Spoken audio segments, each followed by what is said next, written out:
दोन्ही मिटिंग त्याच दिवशी त्यांच्या झाल्या.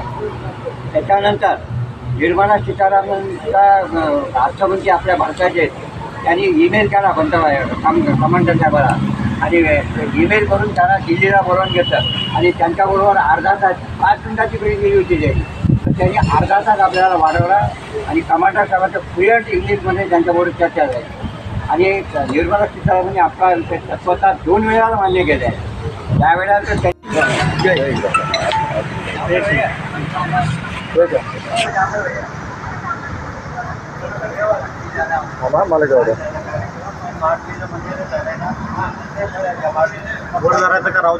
थोडं वरती घ्या. पासून आपलं बुलढाणा मुख्यालय इथे आपला साखळी उपोषण चालू आहे. ते करोनाच्या काळात सुद्धा चालू होतं. आदरणीय कमांडर अशोक राऊत साहेबांच्या नेतृत्वाखाली 27 राज्य आणि 4 केंद्रशासित प्रदेशामध्ये आपलं संघटन त्यांनी उभं केलं आणि सगळ्या पेन्शनरांना जागृत करण्याचं काम कमांडर साहेबांच्या माध्यमातून झालेलं आहे. 2 वेळेला आदरणीय पंतप्रधानाबरोबर त्यांची यशस्वी चर्चासत्र झालेलं आहे आणि पंतप्रधानांनी तत्वतः हा विषय मान्य केलेला आहे, परंतु अद्यापर्यंत इम्प्लिमेंट झालेलं नाही ही शोकांतिका आहे.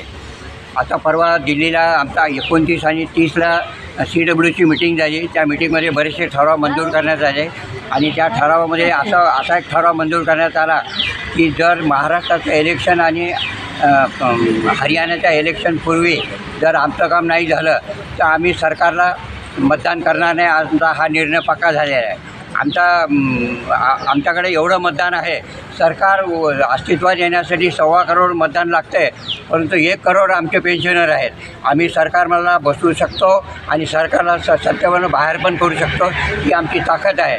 पण आमच्या ताकदीचा सरकारने अंत पाहू नये आणि आमच्या ज्या माफक योजना आहेत त्या सरकारने मान्य करून आमच्या पेन्शनधारकांना न्याय द्यावा ही आमची या माध्यमातून नम्र विनंती आहे.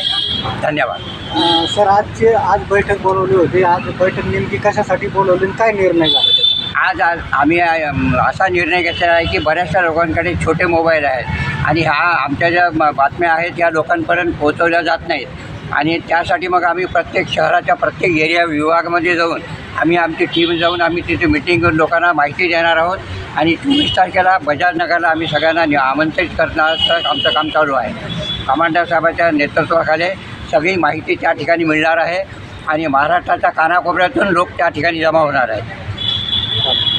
सर, अजून एक प्रश्न होता की मध्यंतरी काही लोकांनी फॉर्म भरले पेन्शन वाढण्यासाठी, तर तो काय प्रकल्प असा? नाही, हायर पेन्शनचा जो मुद्दा आहे त्याला आमचा सपोर्ट आहे, परंतु आमची बेसिक मागणी जी आहे ते 7,500 आणि महागाई भत्ता, पती पत्नीला मोफत वैद्यकीय सेवा आणि जे पेन्शनर या आमच्या सहभाग नाही आहेत त्यांना सामावून घेऊन त्यांना 5,000 रुपये पेन्शन द्यावे. पेन्शनधारकाला 1 रुपया पेन्शन आहे त्या पेन्शनधारकालासुद्धा हा निर्णय ॲप्लिकेबल राहणार आहे. 7,500 आणि महागाई भत्ता हा प्रत्येकाला मिळणार आहे. कोणाला 10 रुपये पेन्शन असेल तर त्यालासुद्धा 7,500 महागाई भत्ता मिळणार आहे. त्याच्यामुळे बिनधास्त राहतो आणि आपलं ह्या दरम्यान आपलं काम होणारच आहे. निर्माण कमीचा कारखान्याचा प्रश्न नाही, तर हा देशभरातल्या EPS 95 कामगारांचा प्रश्न आहे. ती संख्या फार मोठी आहे. 70 लाखाच्या वर संख्या आहे आणि हे सगळे कामगार हक्काचं मागतात. आज त्यांची जर पेन्शन पाहिली ते आकडे पाहिल्याच्यानंतर याच्यात काही 1 वर्ष जेवण पण नाही. कोणाला 500 रुपये पेन्शन, काही जणांना तर 200-300 पण पेन्शन मिळायचं. आता या काळामध्ये जे रिटायर झाले त्यांना फार तर हार्डली 3,000 रुपये 3,500 रुपये पेन्शन मिळाली. ती 7,500 करा आणि मेडिकल सुविधा उपलब्ध करून द्या. यासाठी अनेक वर्षांपासून या आपल्या छत्रपती संभाजीनगरमधून ही मोहीम चालू आहे. बुलढाण्यासारख्या ठिकाणी मागच्या 4-5 वर्षापासून साखळी उपोषण केलं. 6वं वर्ष सुरू झाले. कमांडर अशोक राऊत हे योद्ध्यासारखं लढत आहे. सगळं आयुष्य त्यांनी या पेन्शनसाठी वाहून घेतलं. खरं म्हणजे 2014 सालीच हे आश्वासन मिळालं होतं की आमचं सरकार आल्याबरोबर पहिल्या कॅबिनेटच्या मिटिंगमध्ये तुमचा प्रश्न मार्गी झाला. अनेक कामगार केंद्रीय कामगार मंत्री झाले.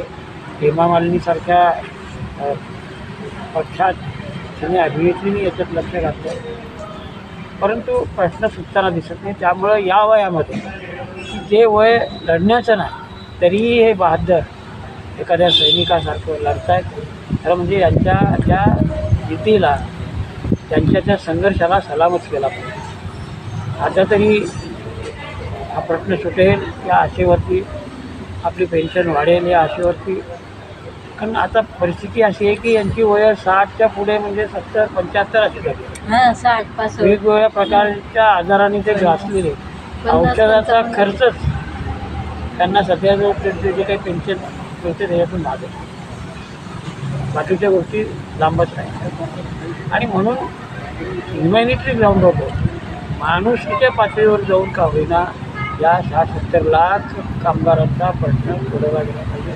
ते त्यांच्या हक्काचं मागत आहेत, जास्तीचं काहीही मागत नाही.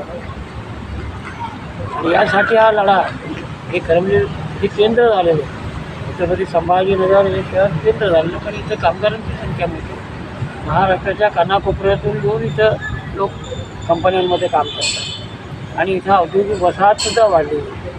निकलडाणा पूर्वी एक होतं, आता केंद्रा, वाळू, इकडे बिडकीन या सगळ्या ठिकाणी कंपन्या आलेल्या आहेत. परंतु कंपन्यांमधला कामगार हा सुरक्षित नाही. त्याला आज मी कामावर आहे, उद्या येईल की नाही याची भीती वाटते. तर अशा सगळ्या एका वातावरणामध्ये हा कामगार असाही अशा प्रकारचं जीवन जगत असताना सरकारचं हे कामच आहे की त्यांनी या लोकांना दिलासा दिला पाहिजे. जसं आता इथं सांगितलं गेलं, वेगवेगळ्या प्रकारच्या योजना आहेत. प्रत्येकासाठी योजना आहे. लाडक्या बहिणीसाठी योजना आहे, लेकरांसाठी नोकऱ्या आहेत, तरुणांसाठी योजना आहेत, शेतकऱ्यांसाठी कर्ज योजना आहे. त्याचं स्वागतच आहे, त्या योजना असायलाच पाहिजे. परंतु या ज्येष्ठ नागरिकांनी काय पाहतो, म्हणजे त्यांचा हक्काचं मागतं ते मिळालं पाहिजे. तो ज्या दिवशी मिळेल तो आनंदाचा दिवस ठरेल, त्याची आम्ही सगळे वाट पाहतो. मारुती राया बरोबर छत्रपती संभाजीनगर आणि ही जी पेन्शनसाठी आम्ही भांडणं करते, वाद चालू आहे संघटनेचा. आज 10 वर्ष झाली आमची EPS 95 ही संघटना आहे. त्या संघटनेमध्ये आम्ही जॉईन झालेलो आहे 10 वर्षापासून फक्त BJP सरकारने आश्वासन दिले, आश्वासनापलीकडे काहीही मिळालेलं नाही. मी स्वतःसुद्धा 7-8 वर्षापासून याच्यामध्ये इन्व्हॉल्व झालेली आहे. आणि मोदी साहेबांनी 2 वेळेस म्हणजे हो म्हणून सांगितलेले आहे. कमांडर अशोक राऊत साहेबांबरोबर त्यांची चर्चा झाली, पण तरीसुद्धा ते शब्दाचं का पालन करत नाही माहीत नाही. कारण आम्ही महिला ज्या आहेत अगदी म्हणजे सुरुवातीपासून जीवनाचा असा लढा लढत ड्युटी केलेली, 8-8 घंटे ड्युटी आम्ही केलेली. लहान लेकरं अगदी छोटे ताणे बाळं घरामध्ये सोडून आम्ही ड्युट्या केलेल्या आहे. आणि आज कुठेतरी आम्ही त्यावेळेस काहीतरी आमचं स्वप्न होतं म्हणजे EPFOवाल्याने जे कॉन्ट्रिब्युशन आमच्याकडून घेतलं ते म्हातारपणी आपल्याला सुखाचे 2 घास खायला भेटतील म्हणून आम्ही तिथे कॉन्ट्रिब्युशन केलं. पण EPFOवाल्याने सुद्धा आम्हाला धोका दिला, मालकाने आमची पिळवणूक केली. आणि आज जे काही BJP सरकार आहे त्यांच्याकडून आशा होती की आम्हाला पेन्शन स्वरूपात आम्हाला थोडंफार तर भेटेल. कारण आजकालची मुलं शिकवली आम्ही त्या कष्टाने, पण ती आज आम्हाला कुणाला विचारत नाही. मग आम्ही अशा परिस्थितीत आता आम्ही जायचं कुठे. आणि ज्या विधवा झालेल्या महिला आहे त्या लोकांना तुम्ही पेन्शन ही पूर्ण द्यायलाच पाहिजे. अर्धी पेन्शन दिल्याने कसं आमचं भागणार आहे. कारण मुलं विचारत नाही, सुना विचारत नाही, समाजामध्ये कुठे आम्हाला काम देणार नाही. कारण शरीरामध्ये आता ती ताकद राहिलेली नाही. तुमच्याशी लढण्यासाठी सुद्धा आमच्यात ताकद उरलेली नाही. मग हा अंत का बघावा.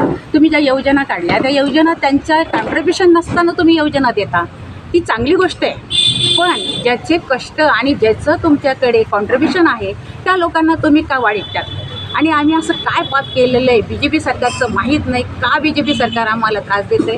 कारण आमच्यात आता ताकद उरलेली नाही आहे. आमचे शारीरिक कष्ट करून आम्ही थकून गेलेलो आहे. आणि आता हा लढा कुठपर्यंत लढायचा. लढा करण्याचे दिवस संपलेले. त्याकरता मोदी साहेबांनी आता ह्या विधानसभेच्या अगोदर जी निवडणूक येणारी विधानसभेची त्याच्या अगोदर आमचं काम करावं. 10 जुलै आणि मला वाटतं 31 जुलैचा शेवटचा दिवस दिला होता. त्याच्यानंतर 10 जुलै दिली. आता सप्टेंबर सांगितली, 10 सप्टेंबर. 15 सप्टेंबर शेवटची तारीख सांगितली. मग असे नुसत्याच तारखा देऊन आमचे पोटं भरणार आहेत का. कुठपर्यंत आम्ही विश्वास करायचा. कारण विश्वासाला पात्र ठरण्यासाठी आजपर्यंत एकही गोष्ट झाली नाही. त्याच्याकरता साहेबांनी आता ह्या शेवटच्या टप्प्यामध्ये आमचं काम करावं, आमच्या पदरात आमची पेन्शन पाडून द्यावी, एवढेच मी त्यांना विनंती करते. आमचं काम करावं, आमचं काम केलं तर आम्ही तुमच्याबरोबर, नसता आम्ही तुमच्या विरोधात. तुमचं नाव सांगा. आशा शेळके. आशा शेळके.